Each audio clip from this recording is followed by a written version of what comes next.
Shalom Akim, Kahala Imra, Yahal Bashim, Yahushua Bashim, Kodash, and double honors to the great Muslim apostles, Thali Yahushua, for the strength in order to make this video as well. And this one I named Wicked Wisdom is not wisdom, or rather, wicked wisdom is not true wisdom.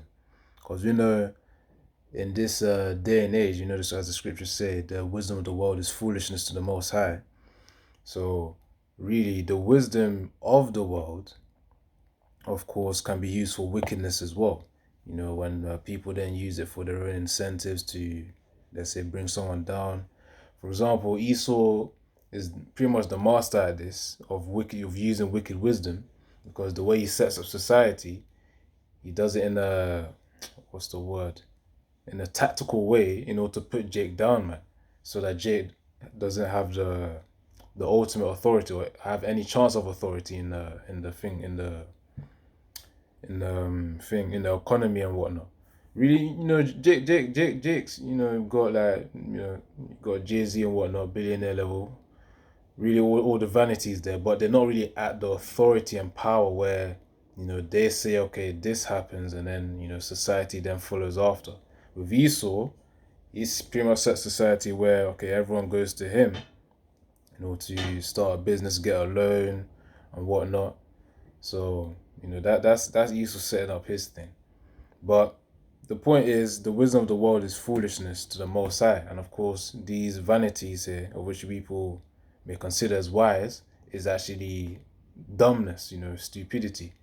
Because we know that the true wisdom is within the scriptures, the Holy Bible, the scriptures, man, the KJV. So, let me actually get to a precept now. Because we know that, of course, in this day and age where Esau's in rulership, of course, wickedness will be everywhere, man. And then it will be an influence on people as well, because the rule of society, that's what people follow. All right, what was I even gonna get?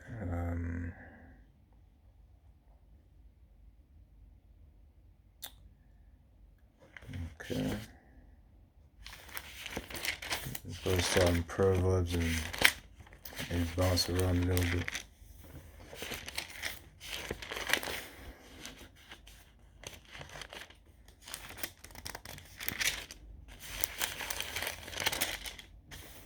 So this is Proverbs chapter 10, verse 16. The labor of the righteous tendeth to life, the fruit of the wicked to sin. So of course, the works, you can see it as the works of the wicked leads to sin, and the works of the righteous leads to life. And really, that's really the end, the end of the wicked man, which is really death, sin. And we know that Esau, ultimately, he's going to be wrapped up and then burnt in the fire, man, in that big pit in the kingdom. So, of course, when that time comes, Esau's going to be done away with. So we can even, go to Obadiah just to clarify that point. Let me try to get...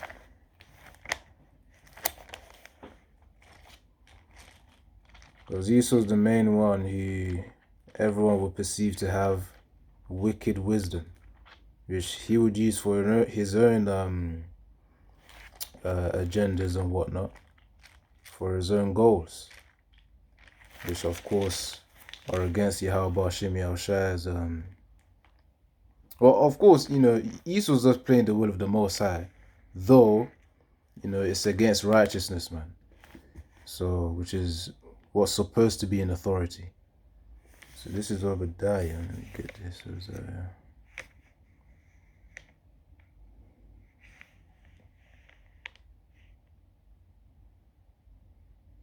try to get that right precept, man.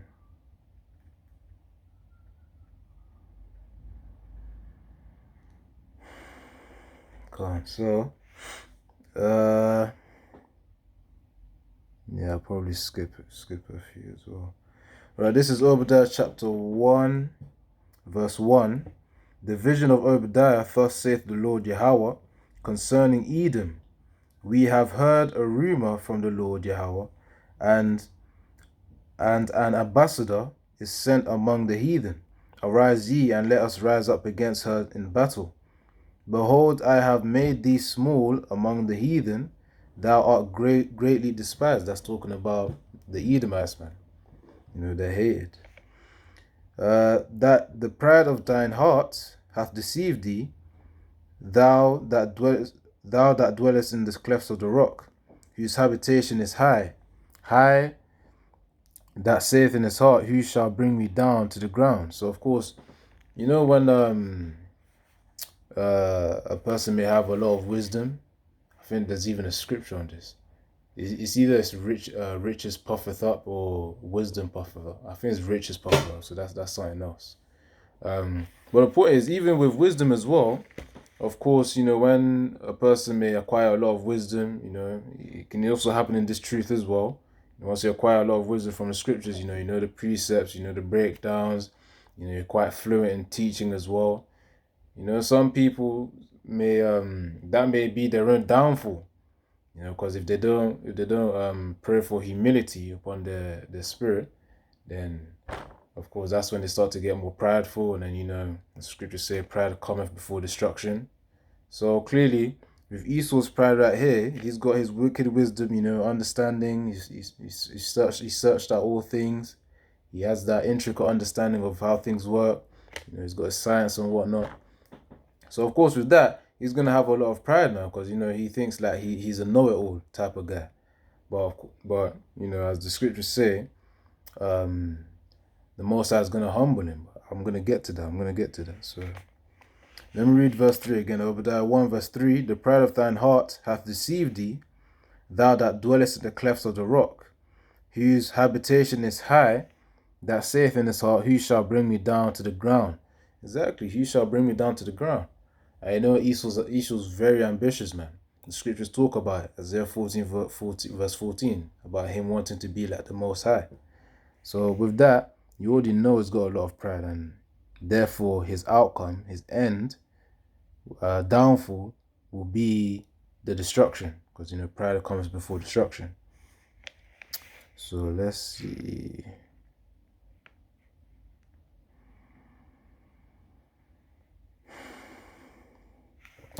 But yeah, man, with all this wicked wisdom puffing him up, this is one of the outcomes as well, which also links to what is it linked to?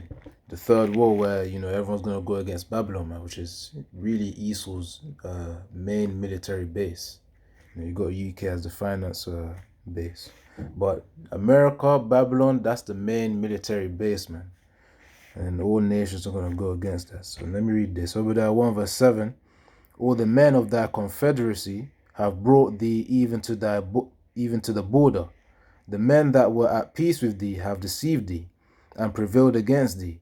They that eat thy bread have laid a wound under thee. There is none understanding in him. So of course Esau, him thinking that he's actually got allies to rely on, or that are supportive of him. Really Babylon in this case as well, but Esau's the one who's propped it up. All by the Most High as well. But getting to the point though, Esau's gonna get betrayed, man. In this World War III. That's why everyone's gonna start going against Babylon.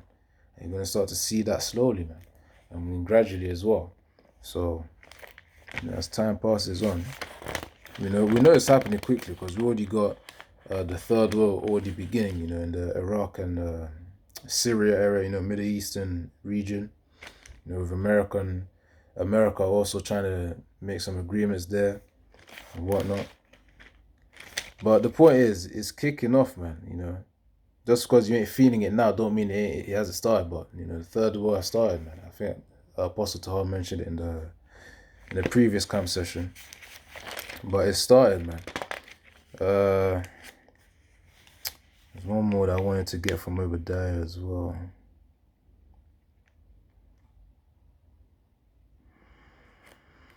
Alright, so Obadiah 1 verse 18. And the house of Jacob shall be a fire, and the house of Joseph a flame, and the house of Esau for stubble.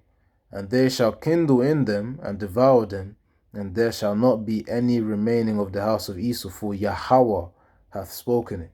So that's the end. Where I was mentioning about pride coming before destruction? Esau's going to get that clear out, man. Utter wipeout. You know, as it says in Obadiah 1 verse 18, man. You know, and Jacob's going to do it. He's going to do it through Jacob, Yasharallah, Israel. So that's Obadiah. I was going to get something else as well. Let me get Job. Verse 5.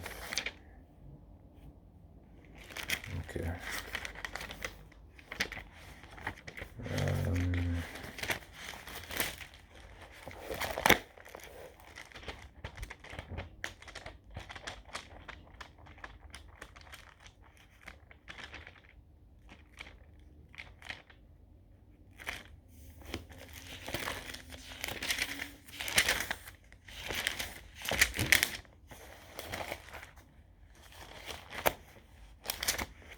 I should just see this properly.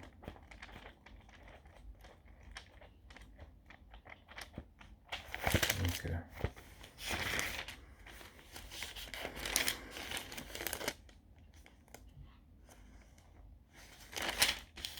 All right. This is Job 18 verse 5. Yea, the light of the wicked shall be put out, and the spark of his fire shall not shine. So, of course, the wicked being Esau, Edom predominantly, which really they are the wicked of this world right now. Their light is going to be put out, man. You know, their time of glory is going to be put down, man. Because right now, you know, Esau's the man. You know, imagine a time where, you know, the Most High was talking about leprosy. No, leprosy was talked about in Leviticus 13. I think there's clean and unclean as well. But in this time, it's actually glorified, man. Why do you think Eve has a tendency, or certain of them at least, has a tendency to wear blonde wigs? Because it's imitating the oppressor, man. But the scriptures say, envy not thy oppressor, roughly paraphrasing that one. Which means don't get jealous of them, man. Don't try and be like them. That's the point. You know, just to simplify what it means there. But the point is, Esau's in the state where he's glorified, even to the point one could even say worshipped as well. You know, because J, especially Eve, man, you know, the typical Israelite woman, always trying to, you know, mellow down and humble herself just for Esau, just to get favor to Esau, man. It may be in multiple situations. It could be in the workplace.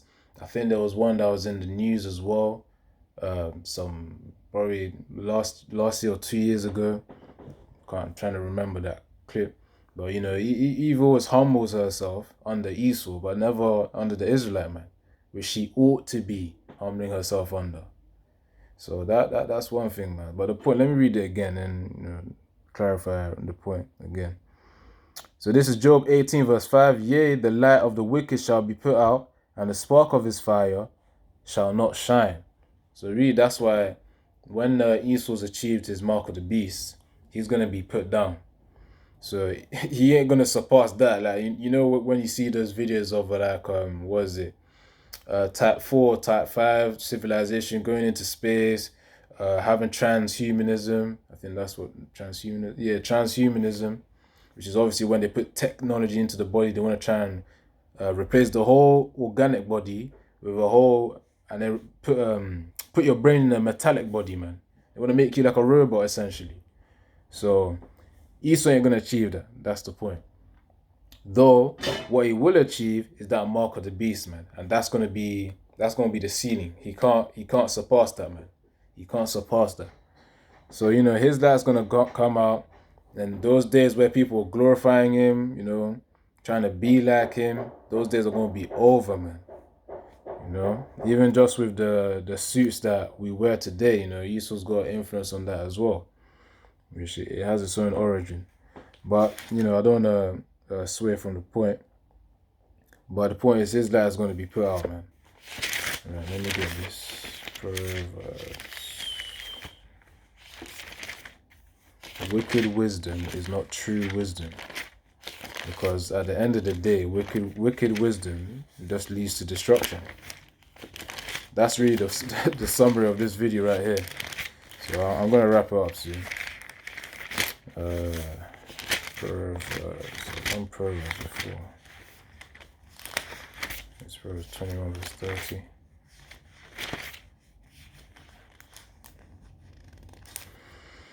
This is Proverbs chapter 21 verse 30. There is no wisdom, no understanding, no counsel against Yahweh. So that's the point right there. And I think that earlier on in Proverbs as well, it mentions about the wicked holding counsel against the anointed. I will get. So it says, let me read it again, then I'll get to the other precept. Proverbs chapter 21 verse 30, there is no wisdom, no understanding, no counsel against Yahweh. So of course, whatever Esau's planning against the chariots or planning against the men of Yahweh Bashim Yahushua, it's not gonna work. That's the thing. Scriptures say that we'll be saved out of 6 troubles, and then year 7, man. 7 is completion as well. So of course, whatever we endure through, we go through it, but then Yahweh Bashim Yahushua will then save us from whatever affliction that we may be going through. So, let me get this one here that's linked to it. Actually, it's not even in Proverbs 1, it's in Psalms. It's in Psalms, like the first or the second chapter.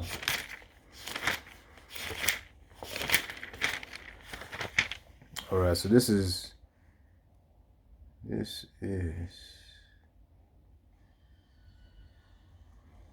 Psalms 2, verse 1. Why do the heathen rage and the people imagine a vain thing? The kings of the earth set themselves, the rulers take counsel together against Yahweh and against his anointed, saying, let us break their bands asunder and cast away their cords from us. And verse 4, he that sitteth in the heavens shall laugh, Yahweh shall have them in derision. So really, it links to Proverbs 21 verse 30, because let me get to the actual key precept. It says, the kings of the earth set themselves. This is Psalms 2 verse 2, by the way. The kings of the earth set themselves, and the rulers take counsel together against Yahweh and against his anointed, saying. And then if you jump back to Proverbs chapter 21 verse 30, it says, there is no wisdom, no understanding, no counsel against the Lord. That's why in Psalms 2 later on in verse 4, it says, he that sitteth in the heavens shall laugh. Because obviously, for those who have the wisdom of the scriptures, they'll understand why the Most High would be laughing, man. Because even here in Proverbs 21 verse 30, it says there's no wisdom, no understanding, no counsel against Yahweh, yet the heathen still try. Hence why in Psalms 2 verse 1, they're saying, it says, why did the heathens rage and imagine a vain thing? The vain things is having the wisdom and counsel against Yahweh and his anointed.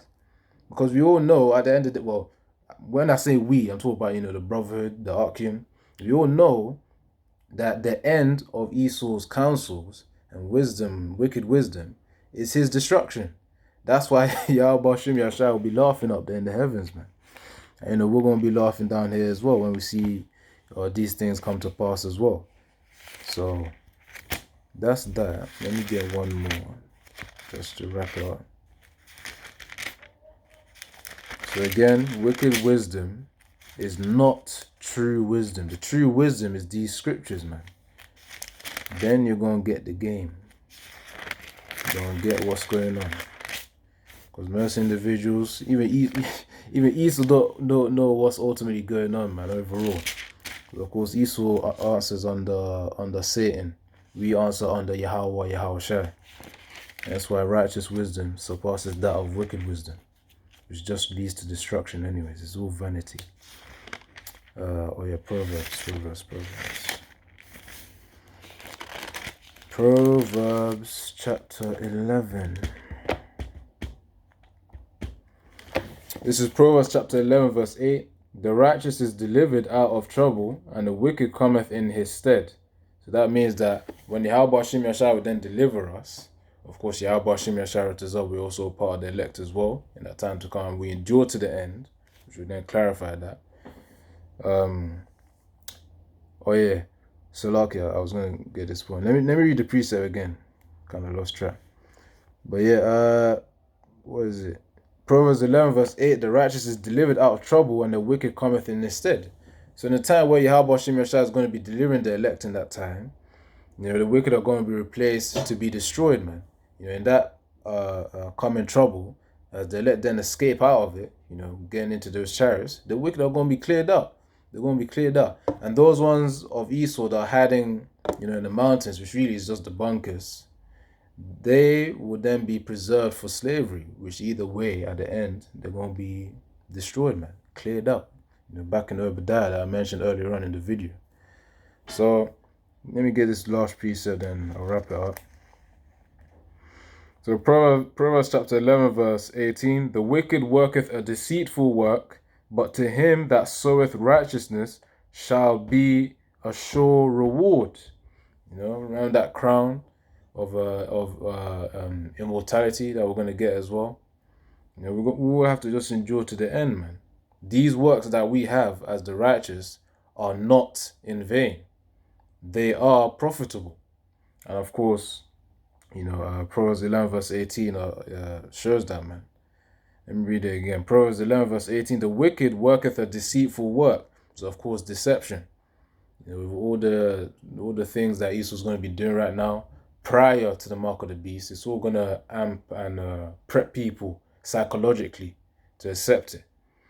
And then, so that's the deceit. That's an example of that deceitful work. That's going to be the major deceitful work. So then you have, then continue on in Proverbs 11 verse 18. But to him that soweth righteousness shall be a sure reward.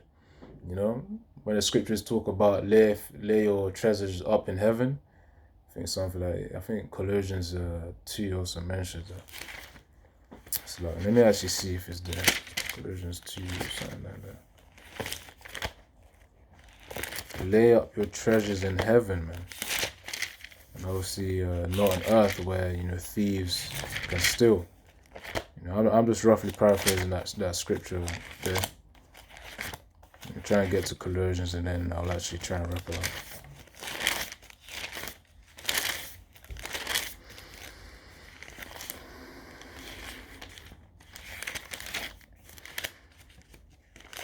Let's see this. Yep, I can see it. So this is Colossians 3 verse 2. Set your affection on things above, not on things on earth, for ye are dead, and your life is hid with Yahushua in Hamashiach Yahushua in the Most High. And yet, read the points in verse 2. So let me just read verse 2. Colossians 3 verse 2, set your affection on things above, not on things on earth.